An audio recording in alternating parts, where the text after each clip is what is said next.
অক্ষয় শব্দের অর্থ হলো যা ক্ষয়প্রাপ্ত হয় না। এই পবিত্র তিথিতে কোনো শুভ কার্য সম্পন্ন হলে তা অনন্তকাল অক্ষয় হয়ে থাকে।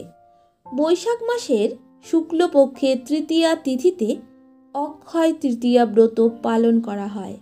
রঘুনন্দনের তিথিতত্ত্বে জানা যায় এই অক্ষয় তৃতীয়ার সূচনা সত্যযুগে। সত্য, ক্রেতা, দ্রাপর ও কলি যুগেও একই ধারায় এই অক্ষয় তৃতীয়ার ব্রত পালন করে চলেছে মানুষ।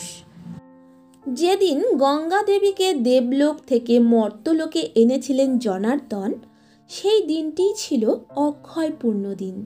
বলা হয় এই দিনে নিষ্ঠাভাবে দান, ধ্যান, পূজা অর্চনা করলে নাকি সংসারে সুখ, শান্তি, ঐশ্বর্য অটুট থাকে, মানে অক্ষয় থাকে। বন্ধুরা, এবার চলে আসি অক্ষয় তৃতীয়ার মাহাত্ম্য বা ব্রত কথায়। যুধিষ্ঠিরের অনুরোধে শতানিক মুনি বলেছিলেন সেই মাহাত্ম্য কথা। অনেকদিন আগে একজন রাগী, কৃপণ, বদমেজাজি, নিষ্ঠুর, অধার্মিক ব্রাহ্মণ ছিল। সে কোনো দিন কাউকে সাহায্য করেনি। তবে তার বউ ছিল কিন্তু খুবই ধর্মপ্রাণা মহিলা। তার বউয়ের নাম ছিল সুশীলা। একদিন এক পথিক ব্রাহ্মণ ক্ষুধার্ত হয়ে সেই ব্রাহ্মণ পরিবারে আসে এক মুঠো অন্ন ও জলের জন্য।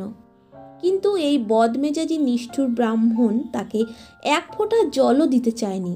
তাকে বাজে বাজে কথা বলে তাড়িয়ে দিচ্ছিল। এমন সময় তার স্ত্রী সুশীলা এসে সেই ব্রাহ্মণের পথ রোধ করে বলে তিনি যেন চলে না যান, কারণ তিনি অতিথি, তাকে সেবা করাই হলো তাদের ধর্ম। এরপর সুশীলা তার স্বামীকেও কড়া ভাষাতে নিন্দা করে এবং তার স্বামীর খারাপ ব্যবহারের জন্য সে সেই পথিক ব্রাহ্মণের কাছে ক্ষমা চায়। তারপর বাড়ির ভিতর থেকে এক মুঠো অন্ন ও জল এনে দেয় তাকে।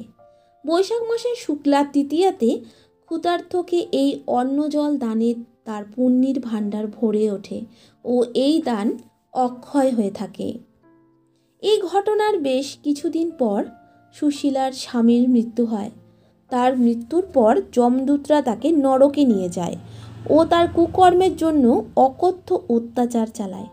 যমদূতদের অত্যাচারে সে জলের জন্য কাতর হয়ে ওঠে, কিন্তু যমদূতরা তাকে স্মরণ করিয়ে দেয় যে সেও একসময় এক ক্ষুধার্ত, তৃষ্ণার্ত অতিথিকে জল দান করতে অস্বীকার করেছিল।